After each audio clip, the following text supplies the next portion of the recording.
Eugene Pontecorvo is one of those Sopranos characters who looks small until the show finally turns the camera toward him. For most of the series, he is not treated like a central figure. He is around the crew, he does what he is told, he earns, he attends the social moments, and he exists in that familiar middle layer of Tony's world where a man has enough status to be feared by civilians, but not enough power to decide his own life. He is not a boss, he is not a major captain, he is not a loud personality like Paulie, or a volatile presence like Christopher. He is a working mobster, a man inside the machine, and that is what makes his story so painful when it finally opens up. When Eugene is first given real attention, he is being made alongside Christopher. That detail says a lot about where he stands. He is not just some hanger-on. He has crossed the line into full membership. He takes the oath. He enters the life officially. To someone outside that world, this looks like a promotion. To Eugene, it probably feels like proof that he belongs. The ceremony gives him status, identity, and protection. It tells him that after years of being around these people, he is no longer just useful. He is one of them. But The Sopranos always shows that being made is not freedom. It is the opposite. It is a contract that cannot be casually broken. Once Eugene becomes part of the family owns part of him forever. That is the first thing to understand about Eugene. He is not presented as a rebel. He is not a man who spends years openly fighting Tony's authority. He is not someone who thinks he is smarter than the whole system. Eugene seems more like a man who believes in the basic structure of the life because he has survived inside it for so long. He understands rank. He understands tribute. He understands permission. He understands that Tony is not just a friend or business associate, but the man who decides what can and cannot happen. Eugene may not worship Tony, but he accepts Tony's position as real.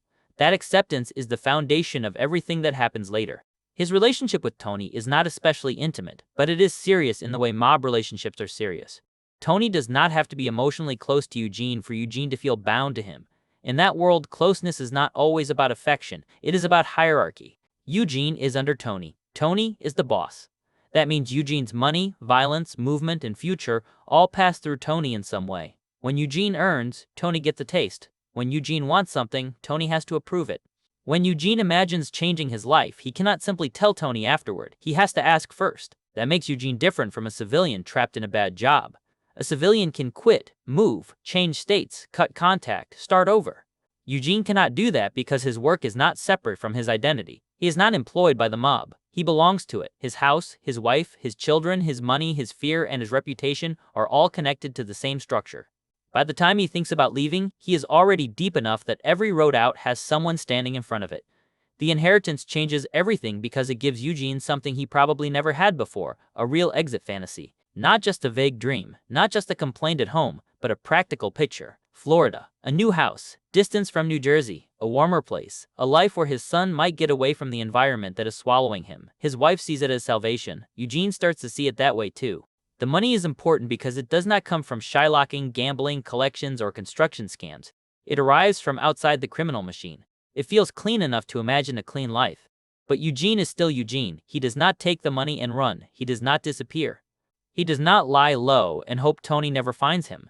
He goes to Tony because that is how deeply the life has trained him. Even when he has the money to leave, he does not feel like he has the right to leave.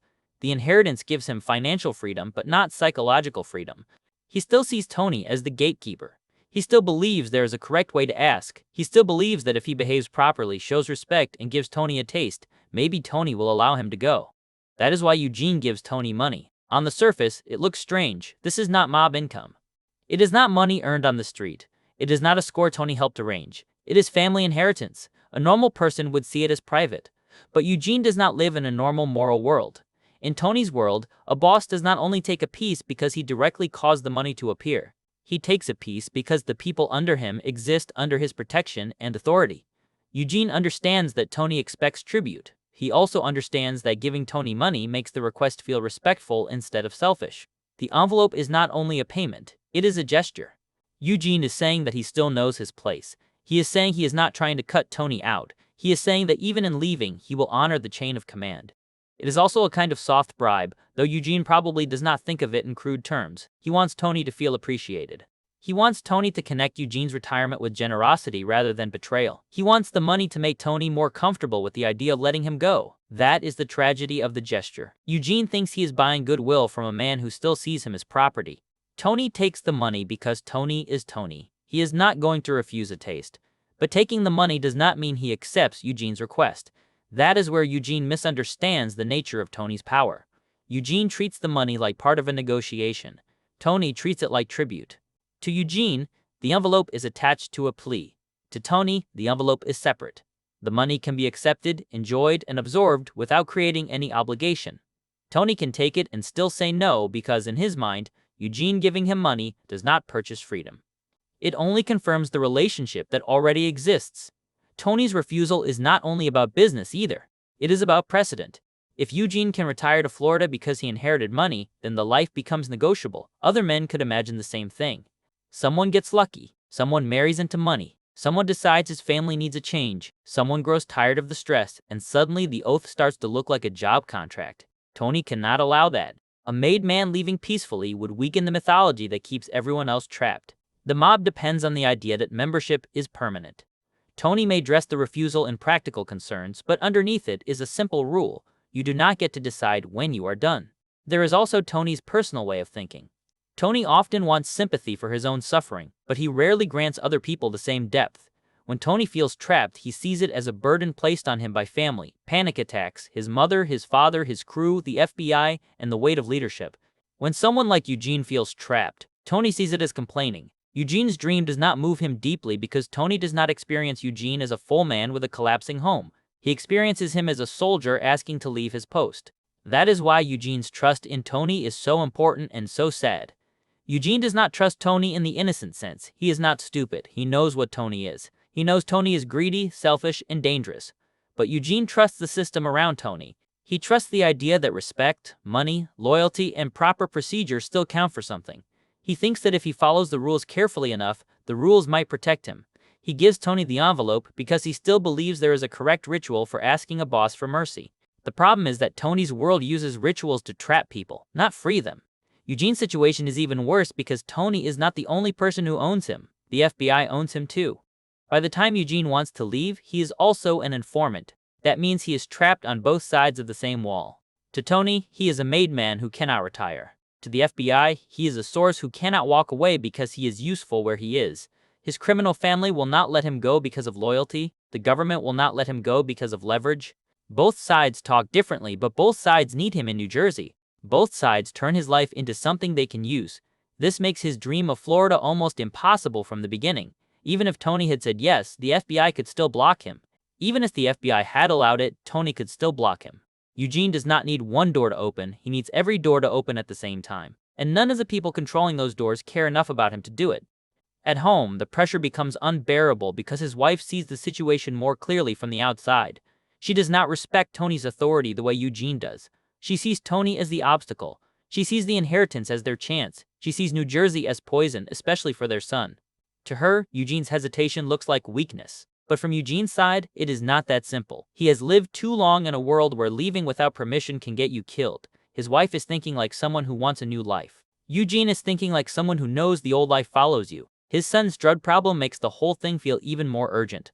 Florida is not just a retirement fantasy anymore. It becomes a rescue plan.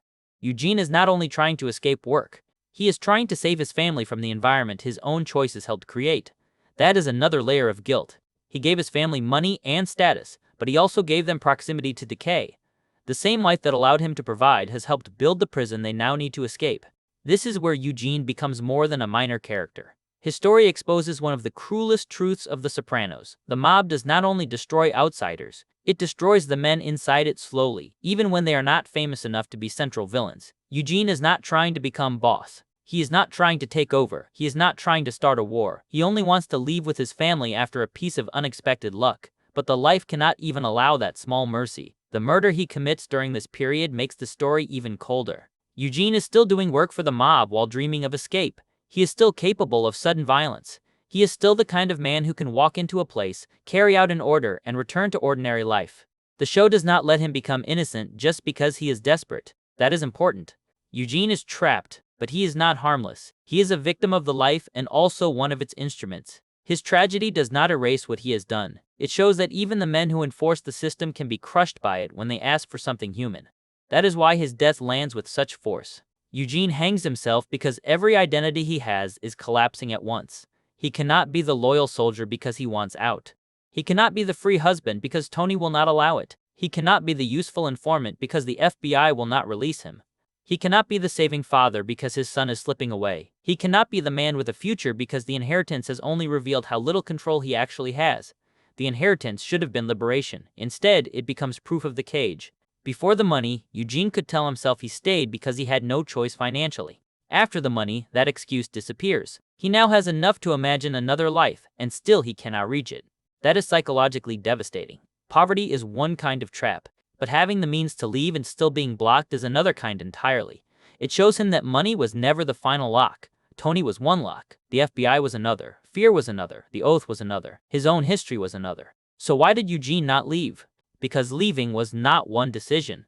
It would have required him to betray Tony, escape the FBI, uproot his family, abandon his identity, risk retaliation, and accept that the rules he had lived by were never going to reward him.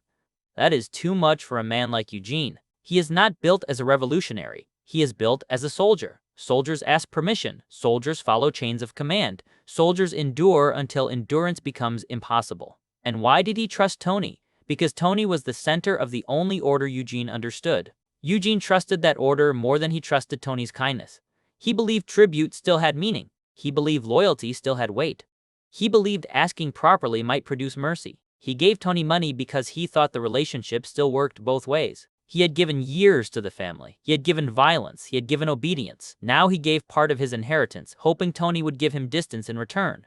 But Tony's version of family is not mutual in that way. It takes, it absorbs. It calls itself loyalty when money flows upward and betrayal when a man wants to walk away. Eugene's mistake was thinking the rules might bend for a good reason. Tony's answer shows the truth. The rules only bend for power. Eugene's story is not about a man too foolish to run. It is about a man who waited too long to realize that the people he served never saw his life as his own. By the time he has the money, the dream, and the reason to leave, he is already surrounded. Tony has him. The FBI has him. His family needs him. His past follows him. And the one thing that should have opened the door only shows him the door was never really there.